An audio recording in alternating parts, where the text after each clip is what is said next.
वेदानां रसानां छन्दसामपि मङ्गलानां च कर्तारो वन्दे वाणी विनायको वागीशाद्यास्य मनसः सर्वार्थानामुपक्रमे यन्नत्वा कृतकृत्या स्यो तन्नमामि गजाननं दौभिर्युक्ता चतुर्भिस्फटिकमणिमयीमक्षमालां हस्तैनेकेन पदमं सितमभिषुकं पुस्तकं चापरेण भासा कुन्देन्दुशङ्खस्फटिकमणिनिभा भासमाना समाना सा मे वाग्देवतेयं निवसतु वदने सर्वदा सुप्रसन्ना चरितं रघुनाथस्य शतकोटिप्रविस्तरम् एकैकमक्षरं पुंसां महापातकनाशनं वैदेहीसहितं सुरद्रुमतले हैमे महामण्डपे मध्ये पुष्पकमासने मणिमये वीरासने सुस्थितम् अग्रे वाजयते प्रभञ्जनसुते तत्त्वं मुनिभ्यः परं व्याख्यातं भरतादिभिः परिवृतं रामं भजे श्यामलं रामं रामानुजं सीतां भरतं भरतानुजं सुग्रीवं वायुसूनं च प्रणमामि पुनः पुनः अञ्जनानन्दनं वीरं जानकीशोकनाशनं कपीशमक्षहन्तारं वन्दे लङ्काभयङ्करं कल्याणानां निधानं कलिमलमथनं पावनं पावनानां पाथेयं यन्मुमुक्षोः सपदि परपदप्राप्तये प्रस्थितस्य विश्रामस्थानमेकं कविवरवचसां जीवनं सज्जनानां बीजं धर्मद्रुमस्य प्रभवतु भवतां भूतये रामनाम रघुपतिराघव राजा राम पतित पावन सीताराम।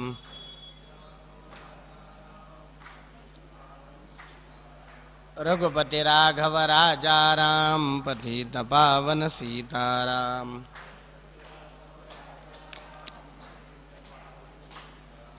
रघुपति राघव राजा राम पतित पावन सीताराम।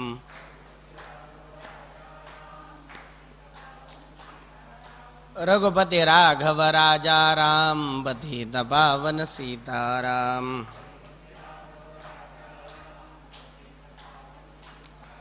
रघुपति राघव राजा राम पतित पावन सीताराम।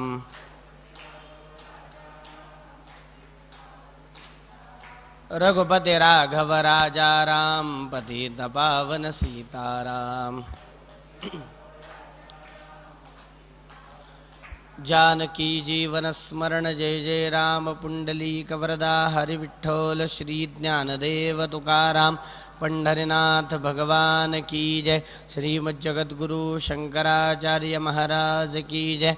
राजाधिराज रामचंद्र भगवान की जय। महारुद्र हनुमान की जय। समर्थ रामदास स्वामी महाराज की जय। जय जय रघुवीर समर्थ सनातन वैदिक हिंदू धर्म की जय। पार्वती पते हर हर महादेव सीताकांत स्मरण जय जय राम।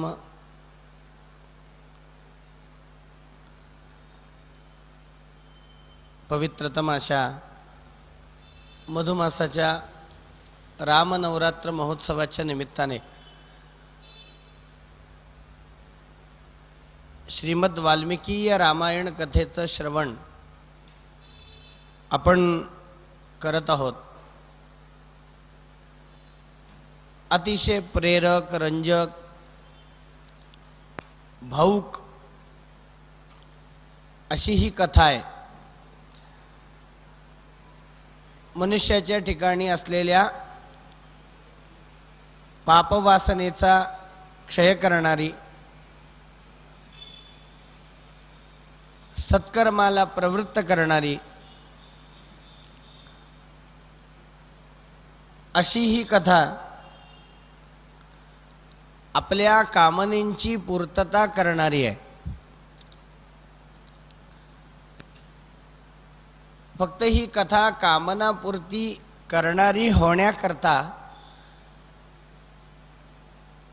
या कथेचं अवगाहन, या कथेचं श्रवण एकाग्र पद्धतीने झालं पाहिजे। ज्ञानेश्वर महाराजांनी म्हणलेले नातरी कामतयाची या इच्छा फळे कल्पवृक्षू जैसा बोलू व्यापको होय तैसा तरी अवधान द्यावे। ज्याप्रमाणे कल्पवृक्ष कामनेंची पूर्तता करतो, त्याप्रमाणे कथावृक्ष सुद्धा आपल्या सर्व कामनेंची पूर्तता करणारा होतो असतो. परंतु तो होण्याकरता त्या कथेकडे अवधान द्यावं लागतं, एकाग्रतेने कथा श्रवण करावी लागते. श्रवण केलेली कथा त्या कथेने जो बोध आपल्याला केलेला आहे तो बोध आत्मसात करण्याकरता त्या कथेचं चिंतन करावं लागतं. आणि चिंतनाने प्राप्त झालेला तो बोध आहे तो आपल्या आचरणामध्ये जेव्हा येतो, एवढी प्रक्रिया घडल्यानंतर मग ती कथा तारक होते. जळती दोषांचे डोंगर, शुद्ध होती नारी नर, गाती ऐकती सादर जे पवित्र हरिकथा, असं कथा महात्म्य संतांनी वर्णन केलेलं आहे. ज्ञानेश्वर महाराज आणखीन म्हणतात की जरी मंत्रीची वैरी मरे तरी वाया का बांधावी कटारे, रोग जाय दूध साखरे तरी निंब का पियावा, तैसा मनाचा मारू न करता आणि इंद्रिया दुःख न देता येथ मोक्ष असे आयता श्रवणाची ये माझी. ज्याप्रमाणे युक्तीने जर शत्रू मरत असेल तर हातामध्ये शत्रूला मारण्याकरता शस्त्र घेण्याची गरज काय? दूध साखर पिऊन जर रोग जात असेल तर कडुलिंबाचा रस पिण्याची गरज काय? तैसा मनाचा मारू न करता आणि इंद्रिया दुःख न देता,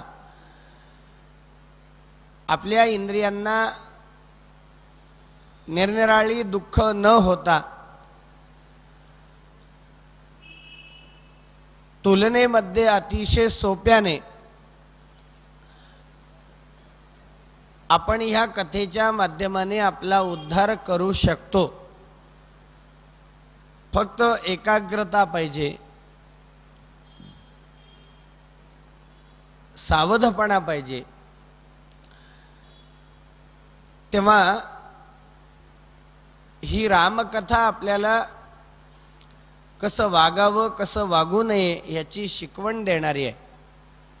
आपण ती कथा श्रवण करत आहोत आणि आजचं हे 4थ्या दिवशीचं कथापुष्प प्रभू रामचंद्रांच्या चरणी अर्पण करत असताना कालच्या निरूपणाचा थोडासा आढावा घेण्याचा प्रथमतः प्रयत्न करू.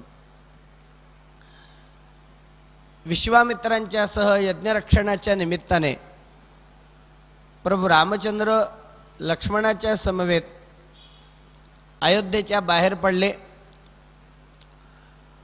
परमपुनीता अशा गंगेचं दर्शन, गंगेचं स्नान प्रभू रामचंद्रांना घडलं. त्राटिकेचा उद्धार करून विश्वामित्रांच्या सिद्धाश्रमामध्ये रामचंद्र आले.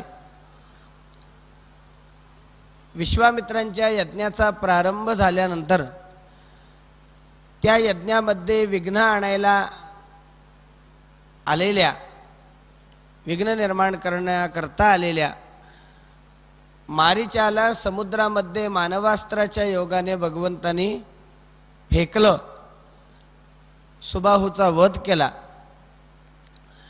सोबत आलेल्या अन्यान्य राक्षसांचा रामाने लक्ष्मणाने निःपात केला.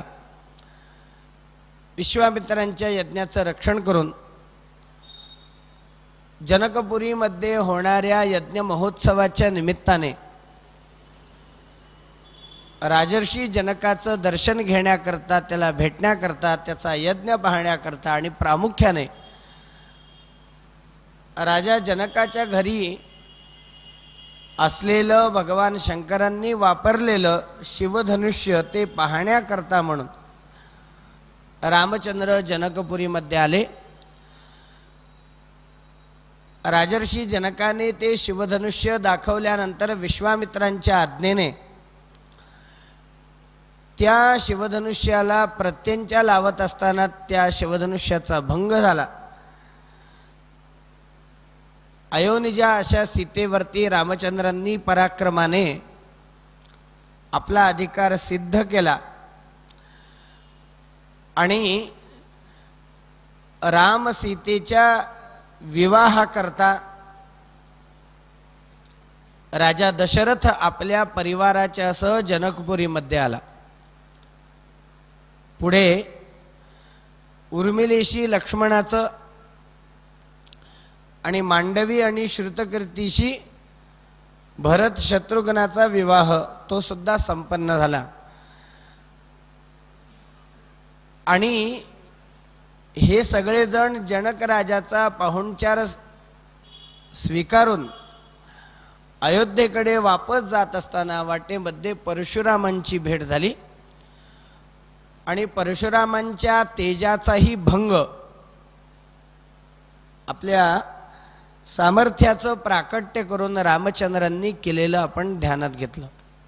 इथपर्यंतचं कथानक कालच्या निरूपणामध्ये आपण श्रवण केलं. दशरथ राजा आपल्या सर्व मुलांच्या सह, सुनांच्या सह, परिवारासह, सेनेसह अयोध्येमध्ये आला. त्या सर्व पुत्रवधूंचं यथायोग्य असं अयोध्येमध्ये स्वागत झालं. काही काळ आनंदाने गेल्यानंतर, आनंदाचाच काळ आहे, भरताचा जो मामा कैकेयीचा भाऊ युधाजित नावाचा राजा, तो युधाजित राजा आला आणि त्याने दशरथ राजाला राजाच्या समोर इच्छा व्यक्त केली की मी भरताला माझ्या घरी नेऊ इच्छितो. तेव्हा सपत्नीक भरत सोबत भरतानुयायी असलेला शत्रुघ्न तोही सपत्नीक, हे दोघेही कैकेयीच्या माहेरी गेले. अयोध्येमध्ये प्रभू रामचंद्रांचा सीतामाईच्या सोबत संसार सुरू आहे. गृहस्थाश्रमी व्यक्तीने कसं वागलं पाहिजे, कसं राहिलं पाहिजे, ह्याचा जणू आपल्या चरित्रातून उपदेश रामचंद्र करत आहेत. आपली संस्कृती 4 आश्रमांचं वर्णन करणारी आहे. ब्रह्मचर्याश्रम, गृहस्थाश्रम, वानप्रस्थाश्रम आणि संन्यासाश्रम.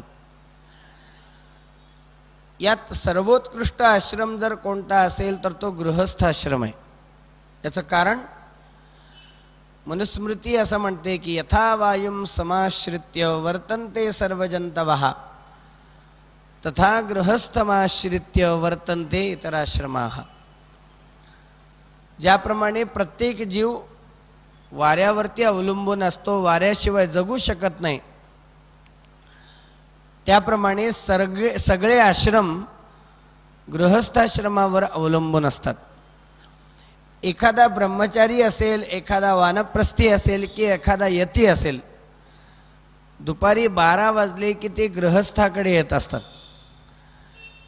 या सगळ्यांचं भरण पोषण करणं ही गृहस्थाची जबाबदारी आहे. गृहस्थाने काय केलं पाहिजे? गृहस्थाने यत्न केला पाहिजे, गृहस्थाने तप केलं पाहिजे, गृहस्थाने देश कालाला उद्देशून दान धर्म केला पाहिजे. या तिन्ही गोष्टी गृहस्थाच्या ठिकाणी असल्याच पाहिजेत, कारण ही सगळी कार्य आहेत. यज्ञदान तपः कर्म न त्याज्यं कार्यमेव तत् यज्ञोदानम तपश्चैव पावनानि मनीषिणाम असं गीता म्हणते की मनुष्याला पावन करणारी अशी ही 3 कर्म आहेत, या 3 गोष्टी आहेत. गृहस्थाश्रमी व्यक्ती करता शास्त्राने जी नियमावली सांगितलेली आहे, गृहस्थ जर ती नियमावली पाळत असेल नियमाने जर तो राहत असेल, वागत असेल, तर ईश्वर प्राप्ती करता घरदार सोडून त्याला कुठेही जाण्याची गरज नाही. गृहस्थ सुद्धा मुक्त होऊ शकतो. फक्त त्याचं वर्तन कसं असलं पाहिजे. एका सुभाषितकाराने वर्णन केलेलं आहे, न्यायार्जित धन तत्वज्ञाननिष्ठो तिथिप्रियः शास्त्रविद सत्यवादीच गृहस्थोपि विमुच्यते. जर मिळवलेला पैसा जर त्याने नैतिक मार्गाने मिळवलेला असेल, मिळवलेल्या पैशाचा विनियोग जर तो नैतिक मार्गाने करत असेल, जर ज्ञानार्जन त्यांनी केलं असेल, जर अतिथी अभ्यागतांचं पूजन त्याच्याकडून होत असेल, जर गुरुजनांचा आदर त्याच्याकडून होत असेल, जर मोठ्या लोकांचा सन्मान त्याच्याकडून होत असेल,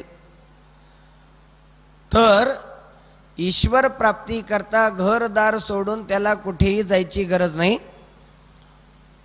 घरी राहणारा तो गृहस्थ सुद्धा मग मुक्त होतो, मोक्षाचा अधिकारी असतो. तुकाराम महाराजांनी वर्णन केलेले आहे की जोडून या धन उत्तम व्यवहारे, उदास विचारे विचकरी, उत्तमची गती तो एक पावेल, उत्तम भोगील जीवखाणी.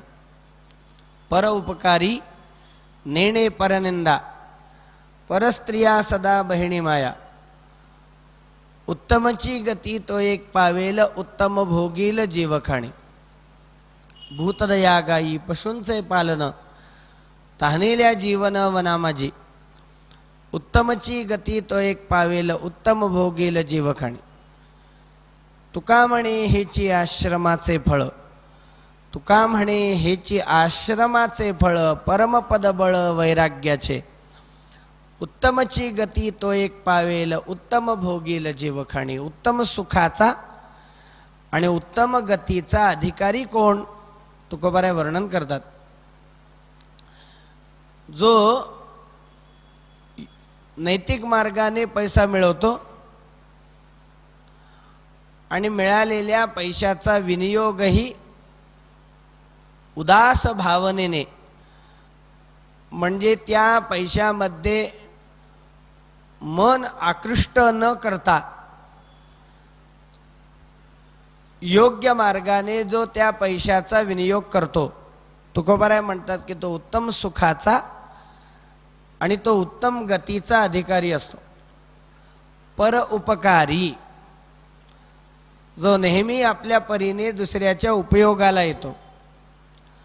नेणे परनिंदा, जो परनिंदा कधी करत नाही, जो परस्त्रीला माते समान मानतो, ज्याच्या अंतःकरणामध्ये प्राणिमात्रांच्या विषयी दयाभावना आहे, भुकेजलेल्या व्यक्तीला जो अन्न देतो, तहानलेल्या व्यक्तीला जो पाणी देतो, अत्यंत समाधानाने संतोषाने जो राहतो, तुकोबाराय म्हणतात की तोच व्यक्ती उत्तम सुखाचा आणि उत्तम गतीचा अधिकारी असतो. गृहस्थाश्रम सौख्याचा होण्याकरता म्हणून गृहस्थाला आणि गृहिणीला अतिशय सावधपणाने वागावं लागतं. आर्य चाणक्यांनी म्हणलेलं आहे की न बोलवता लक्ष्मी कुठे येते.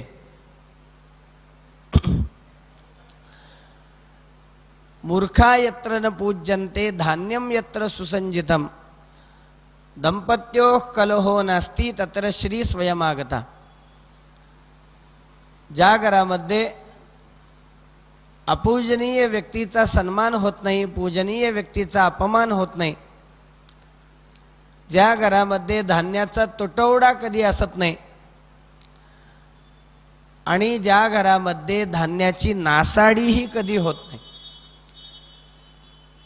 ज्या घरामध्ये अन्नाची कमतरता असत नाही आणि ज्या घरामध्ये अन्नाची नासाडीही होत नाही, प्रामुख्याने दंपत्यो कलहो नास्ति, ज्या घरामध्ये पती पत्नींमध्ये भांडण होत नाही, तत्र श्री स्वयमागता, त्या घरामध्ये न बोलवता लक्ष्मी माता येत असते. तेव्हा गृहस्थाश्रम सुखाचा होण्याकरता गृहस्थाला आणि गृहिणीला मोठ्या दक्षतेने वागावं लागतं. घराचं सौख्य गृहिणीच्या वर्तनावर अवलंबून आहे.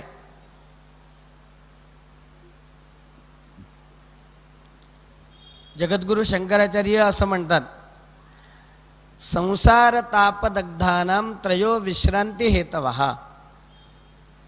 संसार तापाने तप्त झालेल्या लोकांना समाधान देणाऱ्या 3 गोष्टी आहेत.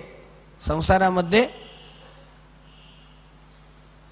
तप्त झालेल्या, दुःखी कष्टी झालेल्या लोकांना सुख देणाऱ्या 3 गोष्टी आहेत. अपत्यंच कलत्रंच सताम संगतिरेवच. एक असतं अपत्य म्हणजे संतती, एक असते पत्नी, आणि तिसरी गोष्ट आहे सत्संगती. बघा, असा अनुभव असतो अनेकांचा की एखादा पुरुष काम धंद्याच्या निमित्ताने, नोकरीच्या निमित्ताने सकाळीच घराच्या बाहेर पडतो. दिवसभर काम करून कंटाळलेला असतो, थकलेला असतो, चिडलेला असतो त्या श्रमामुळे. आणि घरामध्ये येत असताना, घराचं दार उघडल्यानंतर घरामध्ये प्रवेश करत असताना जर मूल रांगत रांगत आलं, त्या मुलाला घेतल्यानंतर दिवसभराचे त्याचे सगळे कष्ट विरून जातात. अपत्यांच. अनुकूल अशी पत्नी, ती सुद्धा कष्टनिवृत्ती करणारी आहे. आणि सत्संगती, या 3 गोष्टी संसारामध्ये मनुष्याला सुख देणाऱ्या सांगितलेल्या आहेत. त्यामुळे घराचं सौख्य गृहिणीच्या वर्तनावरती अवलंबून आहे, गृहस्थाच्या वर्तनावरती अवलंबून आहे. आपल्याकडे गृहिणीला गृहलक्ष्मी म्हणतात, परंतु गृहलक्ष्मी कोणाला म्हणावं? संत कवी श्री दासगणू महाराजांनी एके ठिकाणी वर्णन केलंय, कांता तीचा असे धरी पतीचिया कोपी सदा नम्रता, वाणी अप्रिय नावदे त्यजतना किंवा हिती सत्यता, मान्याजी वडिला प्रति विनयजो अंगी जिच्या बाणला, ऐशी जी उपमान अन्य गृहीची लक्ष्मी म्हणावे तिला. गृहलक्ष्मी कोणाला म्हणावं? जी आपल्या पतीशी अतिशय नम्रतेने वागते, वाणी अप्रिय नावदे, जी कधीही कोणाला वाईट बोलत नाही, जी खरेपणा कधी सोडत नाही, खोटेपणाने वागत नाही. मान्याजी वडिलाप्रती, जिने आपल्या वर्तनाने, वागणुकीने सगळ्यांना आपलंसं केलेलं आहे, जिच्या ठिकाणी सौजन्य आहे, अशी जी स्त्री असेल तिलाच गृहलक्ष्मी म्हणावं. ऐशी जी, महाराज म्हणतात उपमान अन्य, तिला दुसरी कोणती उपमा द्यायची नाही, गृहलक्ष्मी म्हणावे तिला, तिलाच गृहलक्ष्मी म्हणावं.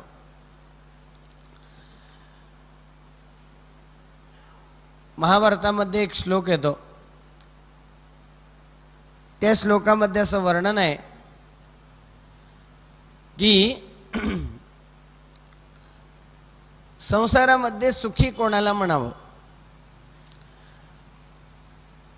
महाभारत म्हणतं की ज्याच्याकडे 6 गोष्टी आहेत तो संसारामध्ये सुखी. अर्थागमो नित्यमरोगिताच, प्रियाच भार्या प्रियवादिनीच, वश्यश्च पुत्रोर्थकरीच विद्या, षड्जीवलोकस्य सुखानि राजन. जिथे दररोज पैसा येतो, म्हणजे ज्याला दररोज पैसा मिळतो, ज्याच्याकडे आरोग्य आहे, ज्याला अनुकूल पत्नी आहे, ज्याला अनुकूल संतती आहे,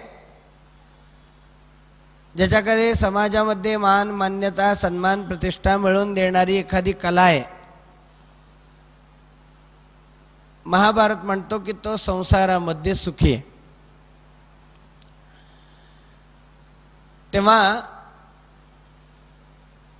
बघा, चांगल्या घराची आणि वाईट घराची, दोन्ही घराची कल्पना ही शास्त्राने केलेली आहे. चांगलं घर कसं असतं?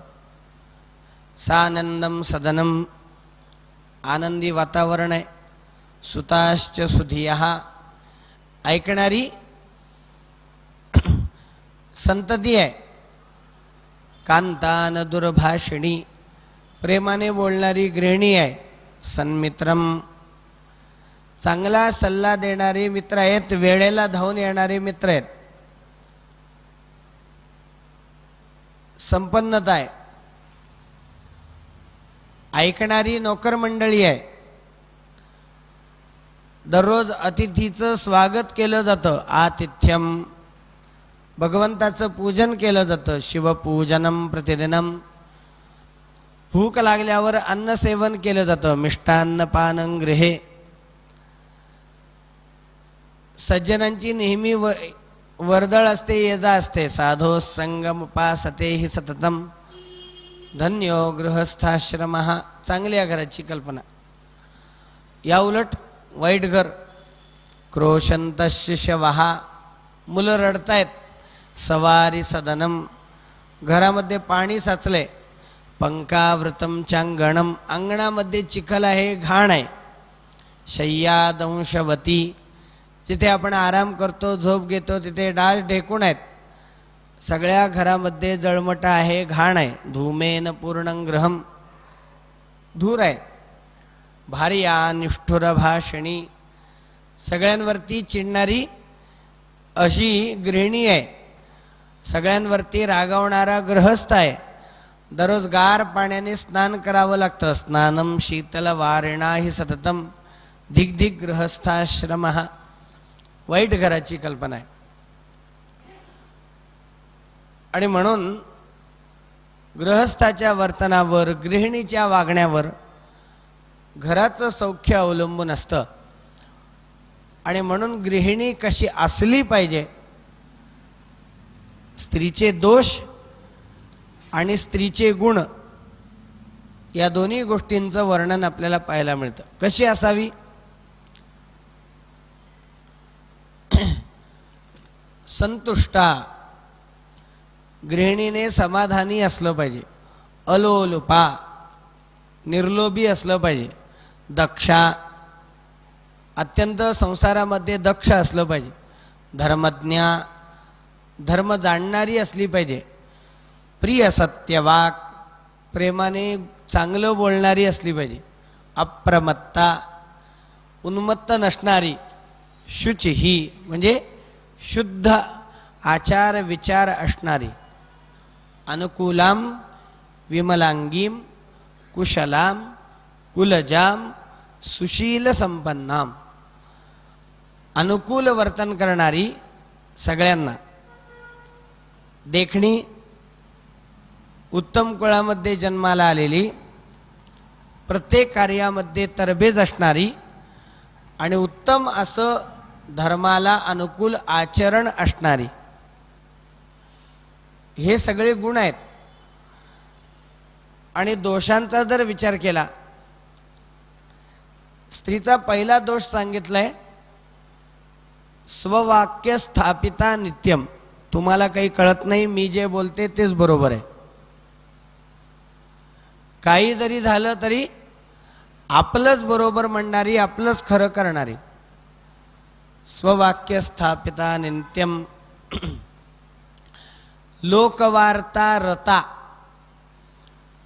दुसऱ्या घरामध्ये डोकावणारी, लक्ष देणारी, कोणाकडे काय घडलंय पहिल्यांदा ब्रेकिंग न्यूज तिच्याकडं, लोकवार्ता रता, क्रूरा, प्रमाणाबाहेर बोलणारी, प्रायशो बहुजल्पिका,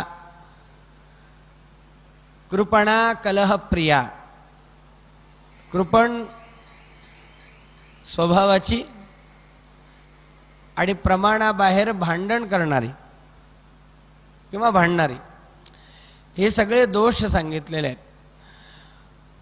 गृहिणीच्या वर्तनावर, गृहस्थाच्या आचरणावर घराचं सौख्य अवलंबून असतं. गृहस्थाने अवश्यमेव पंचमहायज्ञ केले पाहिजेत. अध्यापनम ब्रह्मयज्ञ, जे आपल्याकडं आहे ते चांगलं दुसऱ्याला सांगितलं पाहिजे, शिकवलं पाहिजे, हाच ब्रह्मयज्ञ आहे. ऋषियज्ञस्तु तर्पणम, आपल्या पितरांचा सन्मान केला पाहिजे. जर त्यांचं अस्तित्व नसेल, ते जर मृत झाले असतील तर त्यांचं श्राद्धादी कर्म त्यांना उद्देशून तर्पण करणं हा पितृयज्ञ आहे. होमो दैवो, देवपूजा, अतिथी अभ्यागताचं स्वागत किंवा संतांची सेवा, यज्ञयागादी कर्मांचं आचरण, बलिर्भूतो, घरामध्ये शिजवलेलं अन्न त्या गृहस्थाने एकट्याने खायचं नाही. पहिल्यांदा भगवंताला नैवेद्याच्या रूपामध्ये अर्पण करायचं. गाईला गोग्रास द्यायचा, कुत्र्याला, कावळ्याला काकबलीच्या रूपामध्ये त्यांना त्यांचा भाग द्यायचा आणि अतिथी अभ्यागताला देऊन मग त्याने सेवन करायचं. आपल्या भोजनाच्या वेळी आलेला जो व्यक्ती, काही वेळा तो अपरिचित असेल, काही वेळा तो परिचित असेल, तुमच्याकरता तो देवरूप असतो. तुम्ही त्याचं स्वागत केलं पाहिजे. स्मृती सांगते, प्रियो वा यदि वा द्वेष्यो मूर्खो वा यदि पंडिता वैश्वदेवांतमापन्न सोतिथि स्वर्ग संक्रमः. तो तुम्हाला आवडणारा असो की न आवडणारा असो, तो तुमचा मित्र असो की शत्रू असो, तुम्ही त्याचा सन्मान केला पाहिजे. अनोळखी व्यक्ती भेटल्यानंतर आपण विचारपूस करतो, नाव, गाव, पत्ता, कुठून आलात, कुठं चाललात. त्या काळामध्ये ही विचारपूस सुद्धा करू नये. न पृच्छेत चरणं गोत्रम न च विद्यांकुलं न च अतिथिं वैश्वदेवान्ते श्राद्धे च मनुरब्रवीत. आणखीन एक महत्त्वाची गोष्ट, अपूजितो तिथिर्यस्य गृहात् याति विनिश्वसन गच्छन्ति विमुखास्तस्य पितृभिः सह देवताः. ज्या घरातून अतिथीचा सन्मान न होता तो विनमुख मुक्त हस्ताने वापस जातो, तो एकटा जात नाही. त्या घराचं, त्या व्यक्तीचं रक्षण करणाऱ्या देवतेंना, पितरांना आपल्या सोबत घेऊन जातो. यजमानाचं पुण्य घेऊन जातो आणि आपलं पाप देऊन जातो, असं वर्णन आहे. याकरता आपली संस्कृती अतिथीच्या ठिकाणी देवत्व सांगणारी आहे. अतिथीचा सन्मान केला पाहिजे. होमो देवो बलिर्भूतो नृयज्ञो तिथिपूजनम, पंचमहायज्ञ अवश्यमेव केला पाहिजे. स्वार्थपरायण होऊन एकट्याने अन्न खाऊ नये, कारण जो एकट्याने अन्न खातो तो अन्न खात नाही तर पाप खातो असं वेद म्हणतो. मोघमन्नं विन्दते अप्रचेताः सत्यं ब्रवीमि वदयित् सतस्या नार्यमणं पुष्यते नो सखायं केवलागो भवति केवलादि. याचाच अनुवाद गीतेने केलेला आहे. भुंजते ते त्वगम पापा ये पचन्त्यात्मकारणात. जो स्वार्थपरायण होऊन एकट्याने अन्न खातो तो अन्न खात नाही. गीता म्हणते की तो पाप खातो. याकरता अतिथीला देऊन अन्न सेवन केलं पाहिजे.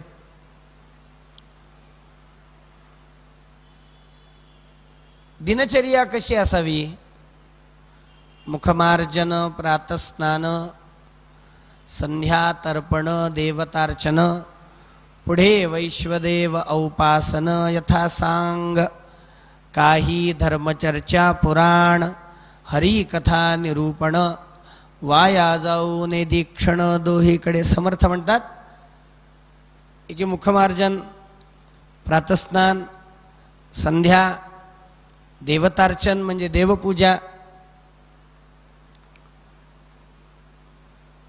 मग जो काही आपला व्यवसाय असेल तो व्यवसाय करणं, नोकरी असेल नोकरी करणं, काही धर्मचर्चा, अन्न सिद्ध झाल्यानंतर पुढे वैश्वदेव औपासन यथासांग.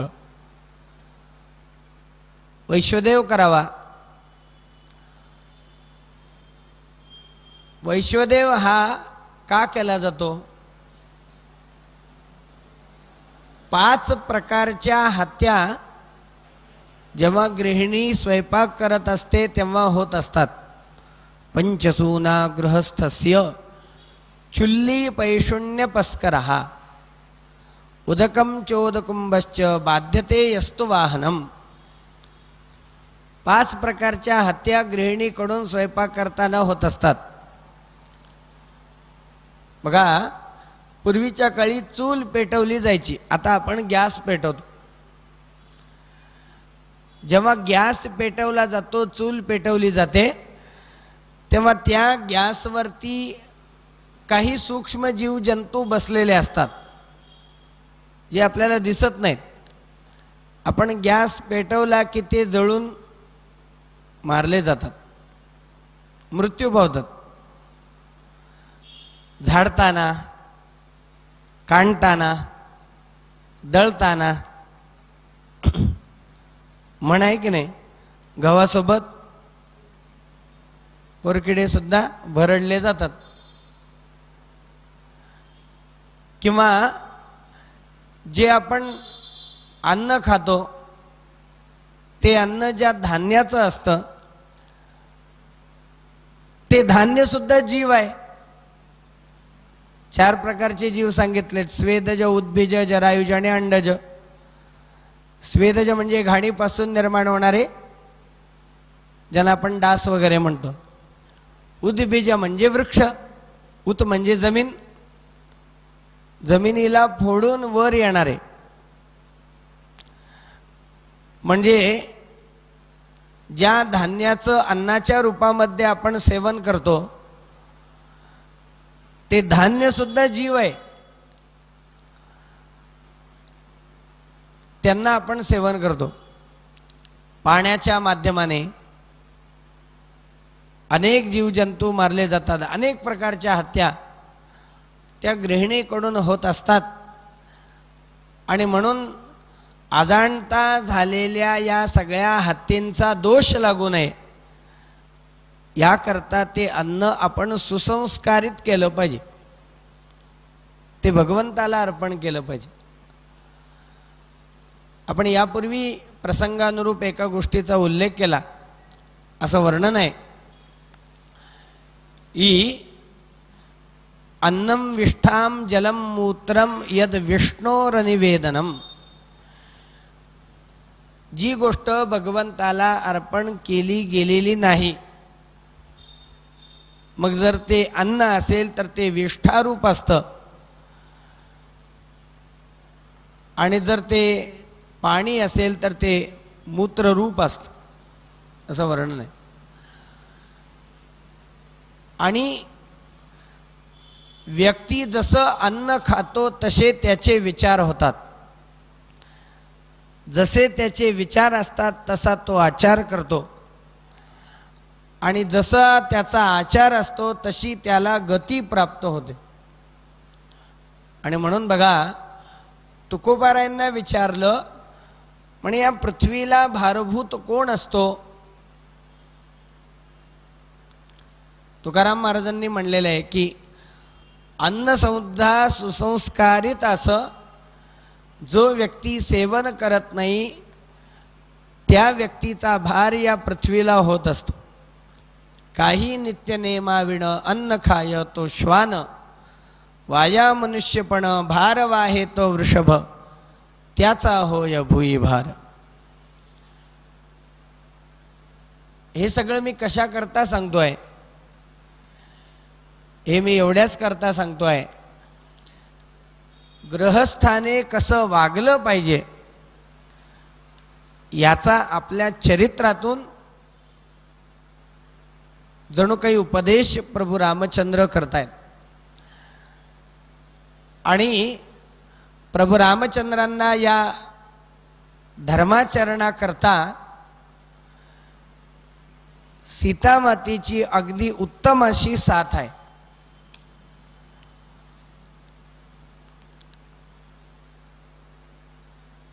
अगदी उत्तम पद्धतीने सीतामाता रामचंद्रांना सहाय्य करते आहे, साथ देते आहे. आपली संस्कृती जशी 4 आश्रमांना सांगणारी आहे तशीच आपली संस्कृती 4 पुरुषार्थांना सांगणारी आहे. ज्यातला पहिला असतो धर्म, दुसरा असतो अर्थ, तिसरा असतो काम, आणि चौथा असतो मोक्ष. वास्तविक जर पाहिलं, विचार जर केला तर आपल्याला लक्षात येईल, या पुरुषार्थांमध्ये धर्माच्या विरुद्ध अर्थ आहे, अर्थाच्या विरुद्ध काम आहे. राजा युधिष्ठिराला महाभारतामध्ये यक्ष विचारतो, परस्पर विरुद्ध असलेले हे पुरुषार्थ एकत्र कुठे येतात?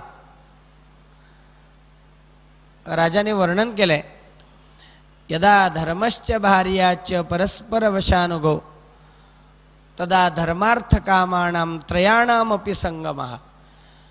ज्या घरामध्ये धार्मिक पुरुष असतो आणि ज्या घरामध्ये अनुकूल अशी पत्नी असते त्या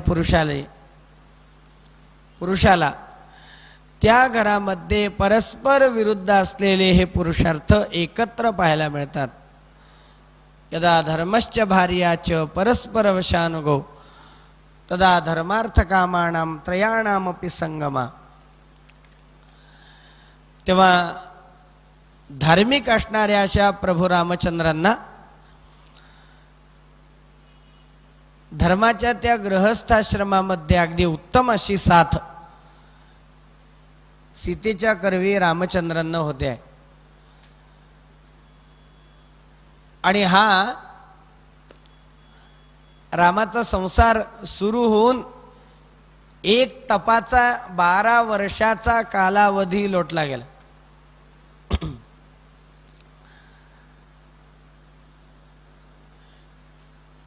भरत आजोळी होता. गच्छता मातुलकुलम भरतेन तदानघा शत्रुघ्नो नित्यशत्रुघ्नो नीतः प्रीत पुरस्कृतः सतत्र न्यवसद्भ्राता सह सत्कार सत्कृतः मातुलेना शिवपतिना पुत्रस्नेहेन लालितः.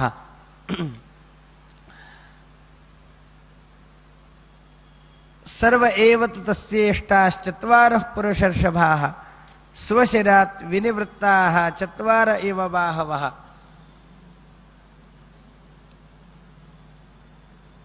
होता होता पुढे राजा दशरथाला असं वाटू लागलं की आपण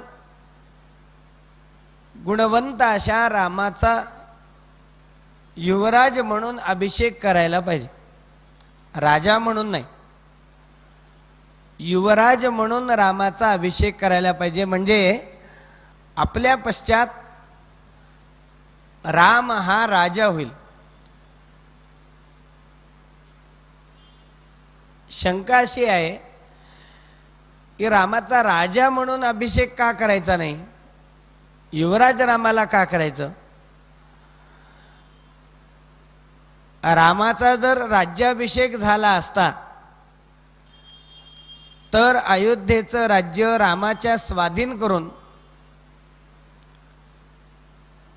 दशरथाला वानप्रस्थाश्रमाचा स्वीकार करावा लागला असता आणि रामाचा वियोग सहन करण्याची क्षमता सामर्थ्य नसल्यामुळे तो म्हणतो आपण रामाला युवराज करावं. म्हणजे आपल्या पश्चात जेव्हा केव्हा आपल्याला मरण येईल आपल्या पश्चात राम हा राजा होईल.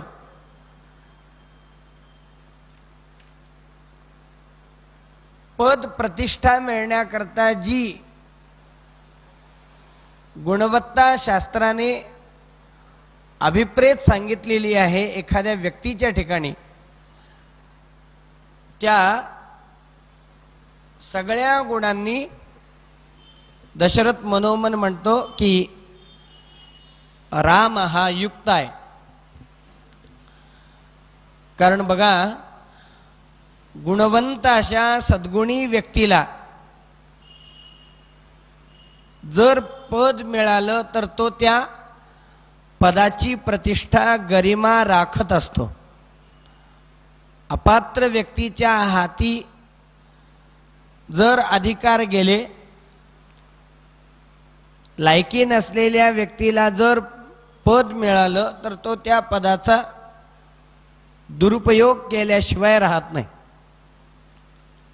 एका सुभाषितकाराने वर्णन केलंय की मनुष्याला बिघडवणाऱ्या 4 गोष्टी असतात. यौवनम धनसंपत्ती प्रभुत्वम अविवेकिता. तारुण्यामुळे माणूस बिघडतो. तारुण्याचा माज असतो की नाही? एक तरुण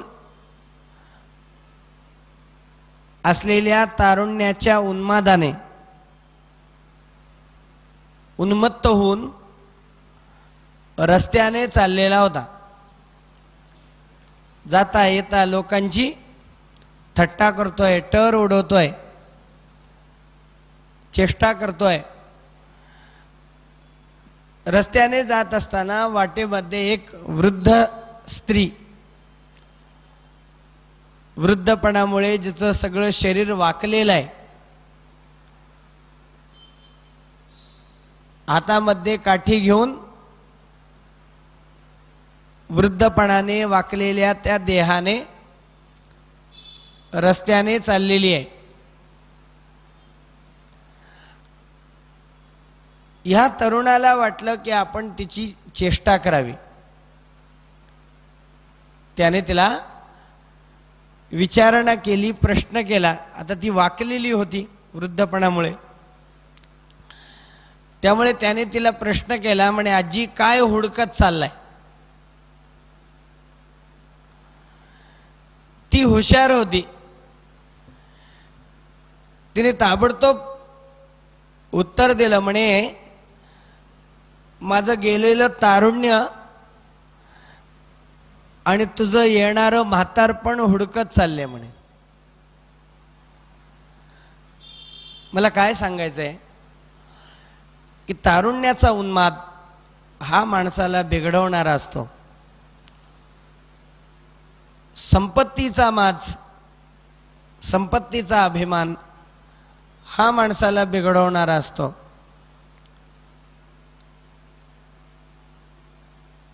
हातामध्ये मिळालेलं पद, हाताला लागलेलं पद किंवा हातामध्ये आलेला अधिकार हा माणसाला बिघडवणारा असतो आणि अविचाराने मनुष्य बिघडून जातो. तेव्हा दशरथ राजा विचार करतो की एखाद्या अधिकारी व्यक्तीकडे, पदासीन व्यक्तीकडे जी गुणवत्ता असायला पाहिजे ती सगळी गुणवत्ता रामाच्या जवळ आहे. आणि राम कसे आहेत? रामाच्या गुणवत्तेचं वर्णन आहे. सच नित्यं प्रशांतात्मा मृदुपूर्वंच भाषते उच्यमानोऽपि परुषं नोत्तरं प्रतिपद्यते. राम कसे आहेत?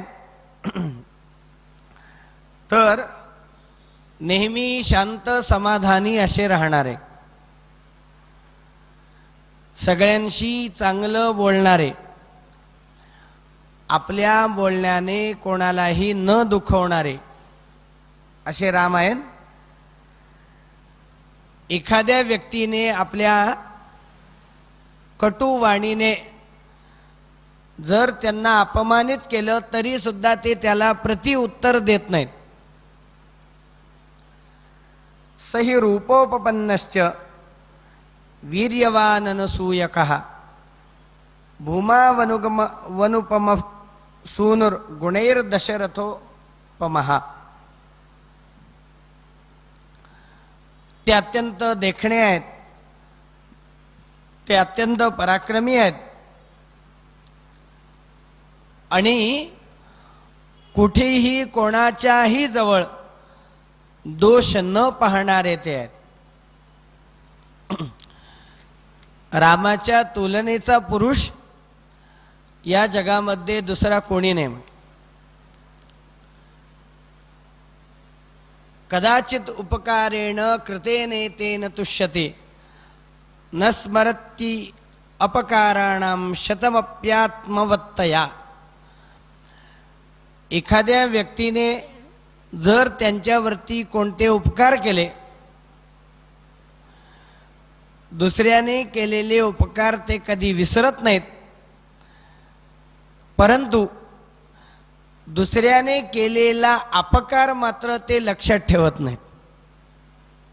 दुसऱ्याने केलेले उपकार कधी विसरत नाहीत. आणि एखादा व्यक्ती जर त्यांच्याशी चुकीचा वागला तर त्याच्याविषयी मनामध्ये ते क्रोध ठेवत नाहीत किंवा त्याच्या या कृतकर्माबद्दल त्याला क्षमाच करायला ते प्रवृत्त असतात. शीलवृद्धैर ज्ञानवृद्धैर वयोवृद्धैश्च सज्जनैः कथयन्नास्तवे नित्यं अस्त्रज्ञो योग्यान्तरेष्वपि.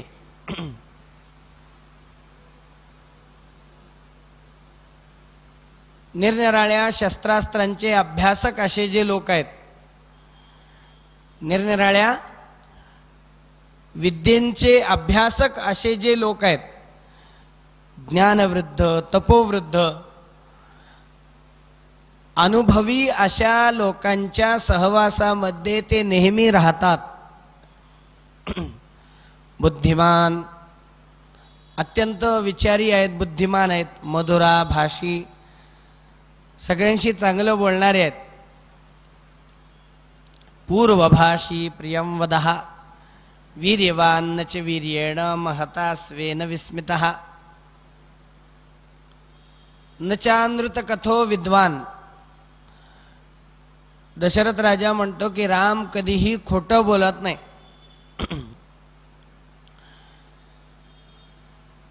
वृद्धानां प्रतिपूजकः. आपल्यापेक्षा ज्येष्ठ श्रेष्ठ लोकांचा ते नेहमी सन्मान करतात आणि प्रजेच्या हितकर्मामध्ये ते नेहमी रममाण असतात. सानुक्रोशो जितिक्रोधो ब्राह्मण प्रतिपूजकः दीनानुकंपी धर्मज्ञो नित्यं प्रग्रहवान शुचिः. ते कसे आहेत? परमदयाळू आहेत. जितक्रोधो म्हणजे क्रोधावरती, दोषांवरती त्यांनी आपली कमान निर्माण केलेली आहे, विजय मिळवलेला आहे. ब्राह्मणांचा सन्मान करणारे आहेत. दीन दुबळ्यांच्या विषयी अत्यंत दया व्यक्त करणारे आहेत. आपल्या इंद्रियांना ताब्यात ठेवणारे आहेत आणि आत बाहेर उत्तम विचार करणारे आणि उत्तम आचार करणारे. काही वेळा कसं असतं, एखाद्या व्यक्तीचं बोलणं चांगलं असतं परंतु त्याचा स्वभाव चांगला नसतो. एखाद्या व्यक्तीचा स्वभाव चांगला असतो परंतु त्याचं बोलणं चांगलं नसतं. म्हणजे ज्या पद्धतीने बोलायला पाहिजे त्या पद्धतीने काही वेळा चांगल्या स्वभावाचा व्यक्ती सुद्धा बोलत नाही आणि त्यामुळे तो काही वेळा दुसऱ्याला दुखावून जातो. परंतु रामचंद्र तसे नाहीत. म्हणे जे त्यांच्या मनामध्ये आहे तेच त्यांच्या ओठावरती असतं आणि जे त्यांच्या ओठावरती असतं तेच त्यांच्या कृतीमध्ये असतं. यथा चित्तम तथा वाचो, यथा वाचस तथा क्रियाः, चित्ते वाची क्रियायांच साधूनाम एकरूपता. अरोगस्तरुणो वाग्मी वपुष्मान देशकालवित्, लोके पुरुषसारज्ञ साधुरेको विनर्मितः. ती निरोगी आहेत, दष्टपुष्ट आहेत, अजानुभव आहेत, देशकालाचं ज्ञान ठेवणारे, सतुश्रेष्ठैर गुणैर्युक्त प्रजानां पार्थिवात्मजः, बहिश्चरैव प्राणो बभूव गुणतः प्रियः. जणू काही रामचंद्र प्रजेचे प्राण आहेत.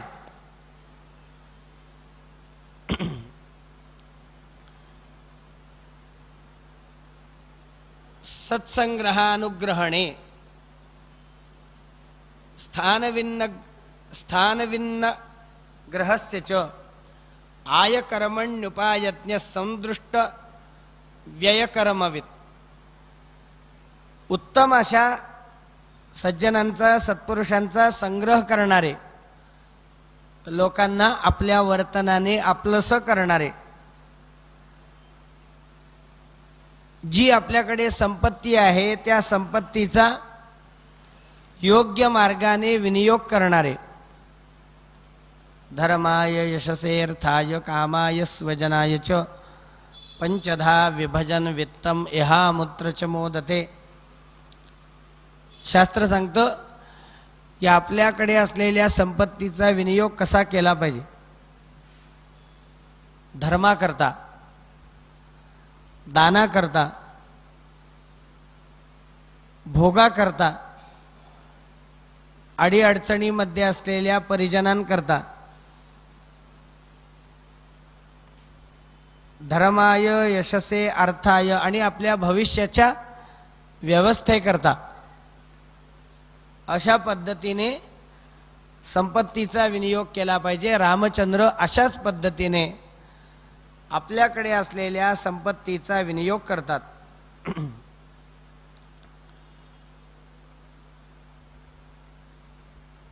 नावज्ञेयश्च भूतानां न च कालवशानुगः,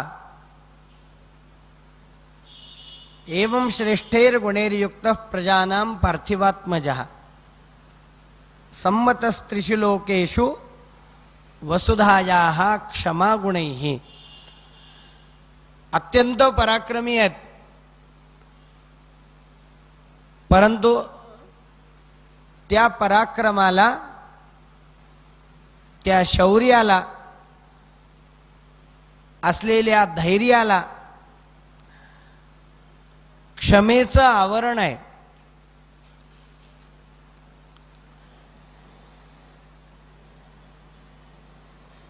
नीतिशास्त्रामध्ये भर्तृहरींनी एके ठिकाणी वर्णन केले, कशामुळे कशाचं महत्व असतं. ऐश्वर्यस्य विभूषणं सुजनता, शौर्यस्य वाक्संयमः, ज्ञानस्योपशमश्रुतस्य विनयो, वित्तस्य पात्रे व्ययः, अक्रोधस्तपसः, क्षमा बलवतां, धर्मस्य निर्व्याजता, सर्वेषामपि सर्वकारणमिदं, शीलं परम भूषणम. आणि संपत्तीचं भूषण काय? संपत्तिमान व्यक्तीच्या ठिकाणी असलेलं सौजन्य हे त्या संपत्तीचं भूषण आहे. शूरवीर व्यक्तीचं भूषण काय? त्याने केलेला वाणीवरती संयम. मी हे करीन ते करीन असं नुसतं बोलू नये, न बोलता आपलं कार्य करत राहावं. तपस्व्याचं भूषण काय? क्रोध न करणं हे तपस्व्याचं भूषण आहे. आणि बलवान व्यक्तीचं, पराक्रमी व्यक्तीचं भूषण काय? क्षमा बलवताम. बलवानाचं भूषण क्षमा सांगितलेलं आहे. महान पराक्रमी रामचंद्र आहेत, दशरथ राजा मनामध्ये म्हणतो, परंतु पृथ्वी एवढे क्षमाशील सुद्धा आहेत. बुद्ध्या बृहस्पते तुल्यो वीर्येचापि शचीपते. बृहस्पतींप्रमाणे बुद्धिमान, इंद्राप्रमाणे पराक्रमी रामचंद्र आहेत.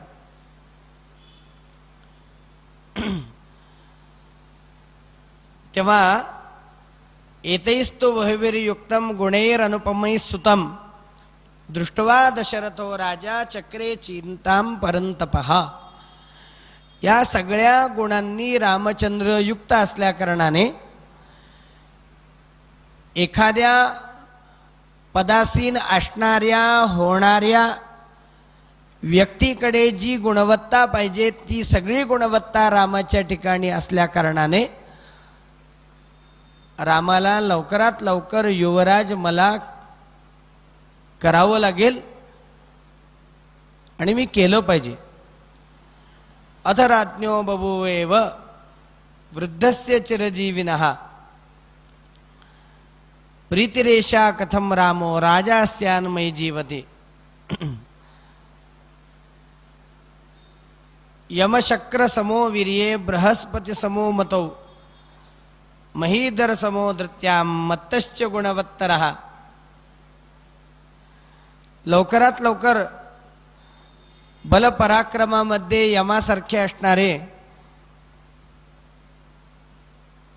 इंद्राप्रमाणे असणारे, बृहस्पतींप्रमाणे बुद्धिमान असणाऱ्या, हिमालयासारख्या धैर्यवान असणाऱ्या रामाला मी लवकरात लवकर युवराज करीन म्हणतो.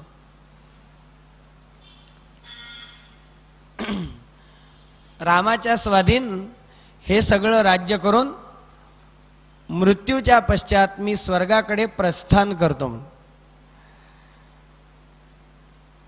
रामाला युवराज करण्याकरता मला खूप घाई करावी लागेल, कारण काही काही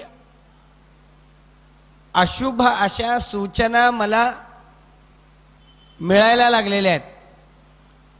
दिव्यंतरिक्षे भूमौच घोरमुत्पातजं भयं संचक्षेत मेधावी शरीरे चात्मनो जराम.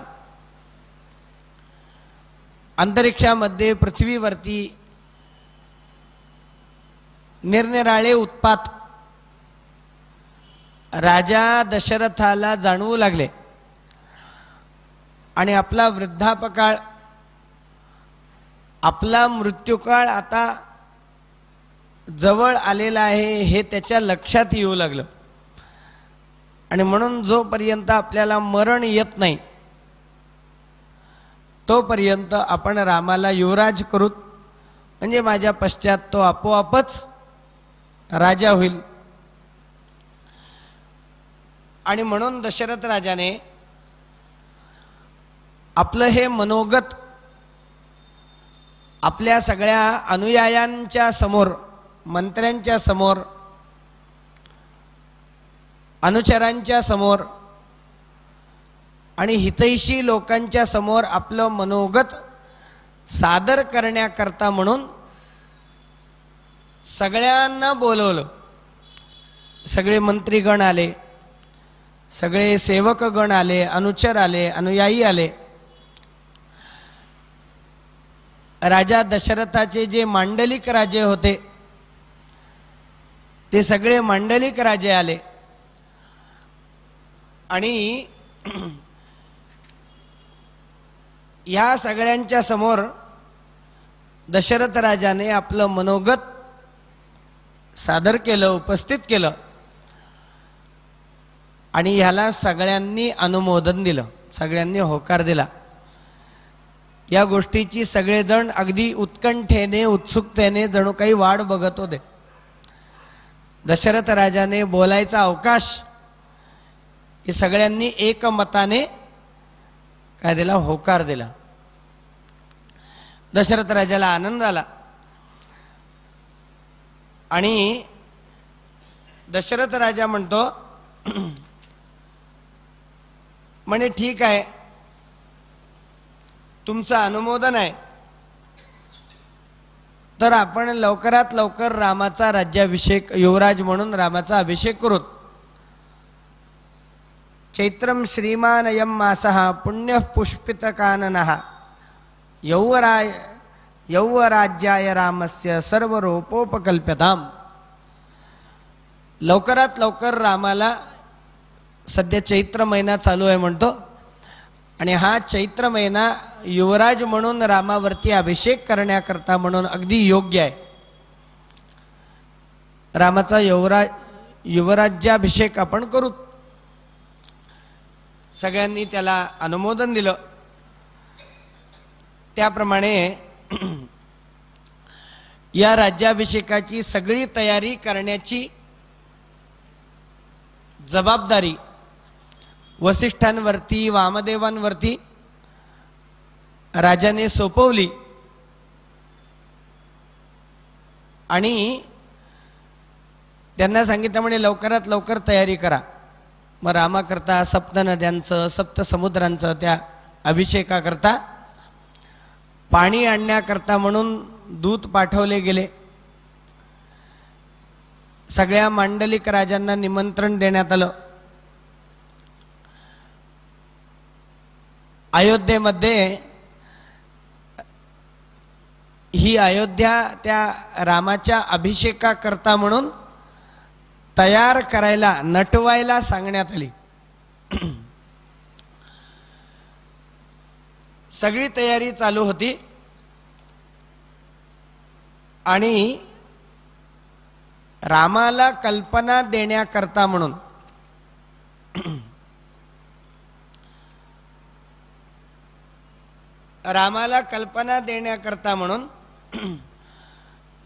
दशरथ राजाने रामाला बोलवलं. प्रभू रामचंद्र दशरथ राजाच्या जवळ आले. दशरथ राजाला वंदन केलं.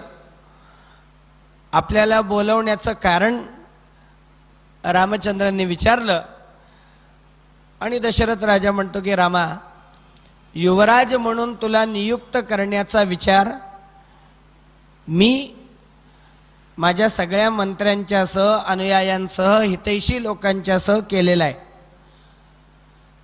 मला माहिती आहे की एखाद्या पदासीन व्यक्तीकडे जी गुणवत्ता असावी लागते त्या सगळ्या गुणवत्तेने तू युक्त आहेस. परंतु तरी सुद्धा जेव्हा व्यक्ती पदासीन होतो तेव्हा त्याचा पाय घसरण्याची दाट शक्यता असते आणि म्हणून पदासीन व्यक्तीने काय खबरदारी घेतली पाहिजे, काय त्यांनी जोडलं पाहिजे आणि कशापासून त्याने दूर राहिलं पाहिजे, ह्या गोष्टीचं मार्गदर्शन तुला करणं राजा म्हणून माझं कर्तव्य आहे. कामक्रोध समुत्थानी तेजस्व व्यसनानि च परोक्षया वर्तमानो वृत्त्या प्रत्यक्षया तथा. कामाचा, क्रोधाचा, लोभाचा या दोषांचा आणि या दोषांमुळे निर्माण होणाऱ्या किंवा या दोषांमुळे व्यक्ती व्यसनाधीन होतो.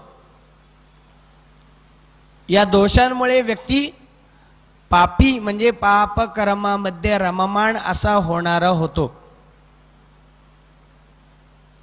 अर्जुनाने गीतेमध्ये भगवंताला विचारलं, अथ केन प्रयुक्तोयम पापंचरति पुरुषः अनिच्छन अपि वार्ष्णेय बलादपि नियोजितः. अर्जुन देवाला विचारतो, म्हणे देवा मनुष्य पाप कशामुळे करतो? अर्जुनाने कृष्णाला प्रश्न केला.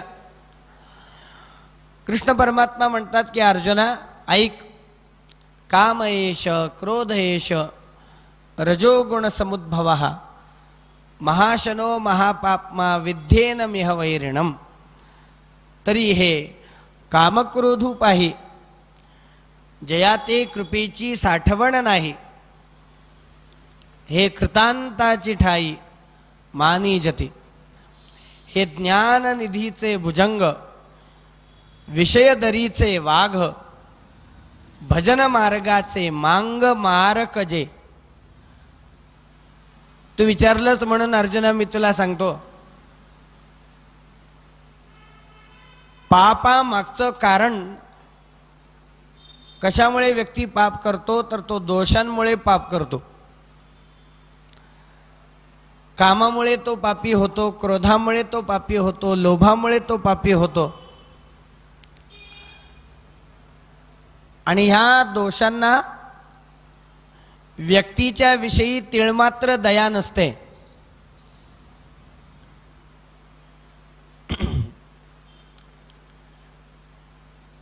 हे दोष मोठे भयप्रद आहेत, कठीण आहेत.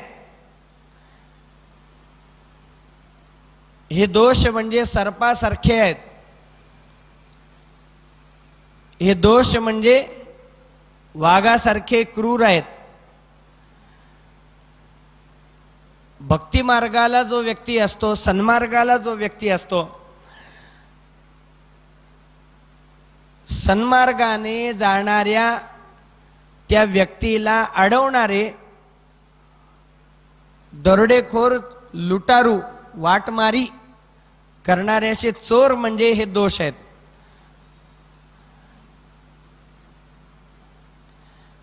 भगवंताच्या प्राप्तीला, भगवंताच्या अनुग्रहाला प्रयत्नशील जो व्यक्ती असतो त्याकरता तो सन्मार्गाने वाटचाल करत असतो. या सन्मार्ग रूपी वाटेमध्ये प्रवास करणाऱ्या त्या प्रवाशाला, वाटचाल करणाऱ्या त्या व्यक्तीला लुटणारे चोर म्हणजे हे दोष आहेत. आणि म्हणून काम क्रोध समुत्थानी तेजस्व व्यसनानि च. काम क्रोध यामुळे निर्माण होणाऱ्या व्यसन वृत्तीचा त्याग केला पाहिजे. परोक्षया वर्तमानो वृत्त्या प्रत्यक्षया तथा. राजाने कसं असलं पाहिजे? राजाने निर्दुष्ट असलं पाहिजे. राजाने कसं असलं पाहिजे? राजाने चारचक्षु असलं पाहिजे. गुप्तहेर हे राजाचे डोळे असतात. कुठे काय घडतं आहे हे नेमकेपणाने राजाला कळलं पाहिजे. अमात्य प्रवृत्ती सर्वा प्रजाश्चैवानुरंजय. आपलं राज्य समृद्ध ठेवण्याकरता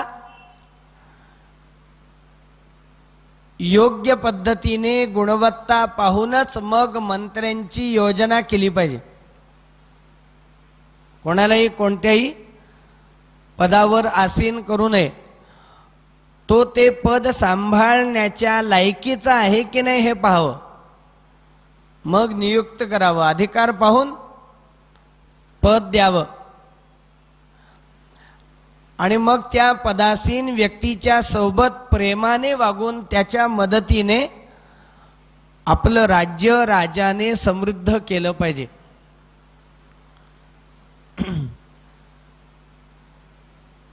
नेहमी कोशाचा संग्रह केला पाहिजे. भरपूर संपत्ती खजिन्यामध्ये असली पाहिजे. राजाने नेहमी दुर्गामध्ये राहिलं पाहिजे. दुर्ग म्हणजे किल्ला. बघा, एखाद्या पटांगणावरती युद्ध करण्याकरता जे बळ लागतं, जे सामर्थ्य लागतं, त्यापेक्षा दुप्पट तिप्पट जास्त सामर्थ्य किल्ल्यामध्ये असलेल्या शत्रूशी युद्ध करण्याकरता म्हणून लागतं. शिवाजी महाराजांनी किल्ल्यांचं संवर्धन का केलं तर ह्याच्याकरता केलं. आणि म्हणून शत्रूपासून आपल्या राष्ट्राचं, आपल्या राज्याचं, प्रजेचं रक्षण करण्याकरता म्हणून अनेक प्रकारचे खंदक केले पाहिजेत. आपलं राज्य किल्ल्यामध्ये राहून सुरक्षित केलं पाहिजे.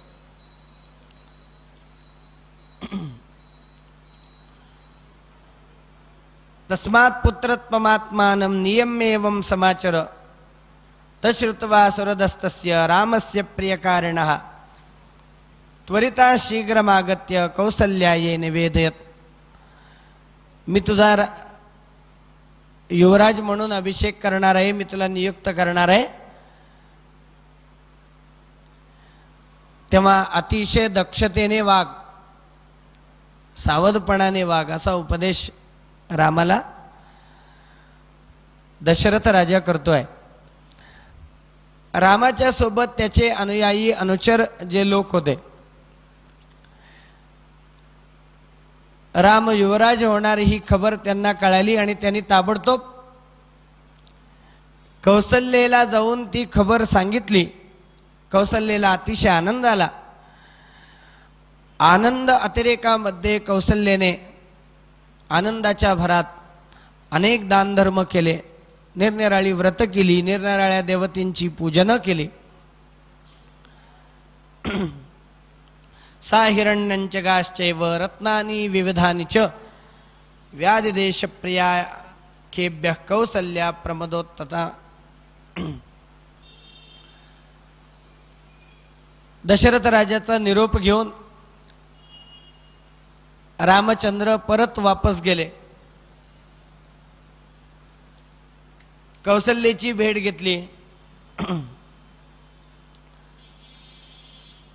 आणि कौसल्याला रामाने ती वार्ता दिली. कौसल्याचं आणि रामाचं संभाषण चालू असताना परत एकदा सुमंताच्या सोबत रामाकडे निरोप आला की ताबडतोब परत एकदा दशरथ राजाने बोलवलेला आहे. म्हणजे बघा, दशरथ राजाने लवकरात लवकर पहिल्यांदा रामाचा युवराज म्हणून अभिषेक करायचा असं ठरवलं. परंतु नंतर वाटलं चांगल्या कर्मामध्ये विघ्न भरपूर येत असतात, तेव्हा लवकरात लवकर कशाला आपण उद्यालाच रामाचा राज्याभिषेक करू. उद्या पुष्य नक्षत्र आहे म्हणे.